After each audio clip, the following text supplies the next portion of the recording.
Galactic Journey, December 14th, 1958. Fact and Fiction, February 1959, Galaxy, Part 2. For your reading pleasure today, a piece in two parts. First, a bit on fiction, and then a bit on the other stuff. Plowing on through the new maxi-sized Galaxy, the first story after installment plan is a slight bit of atmospheric by Charles A. Stearns called Pastoral Affair.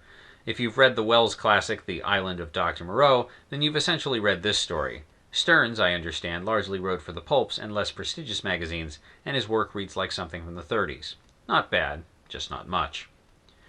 But the succeeding Fred Pohl piece, I Tlingit Who You, is quite good. My father was a science fiction fan of Golden Age vintage before his untimely passing some 20 years ago. He once said, rather presciently, that the only way one could ever really unite the world would be the invention of an external threat, perhaps a world-destroying asteroid or, even better, an extraterrestrial invasion. Pohl takes this concept and turns it on its head. What if someone convinced all the world leaders separately that an alien race was approaching, and the first to encounter it would get an exclusive and most rewarding deal? And what if the race landed their spacecraft not in America or the USSR, but in the neutral powder keg of French Algeria? Why, it might kick off a bloody competition resulting in an all-out atomic war. Now, what if that instigating someone were actually a representative of an alien species whose job was to fabricate the alien arrival to cause the destruction of Earth and ensure that interstellar competition was kept to a minimum? You'd get Tlingit. The pacing and the writing really make this story, as well as the unexpected ending, which is very Heinlein-esque. The story is from the eponymous Tlingit's point of view, and his wording and mood are subtly and suitably alien. Interestingly enough, it is decidedly fixed in a very specific period of time, perhaps the next few months.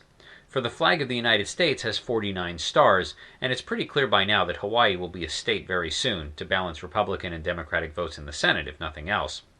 Moreover, given the recent turmoil in France that brought de Gaulle back to the fore and created yet another French Republic, number 5, I can't imagine that France's hold on Algeria is anything but tenuous.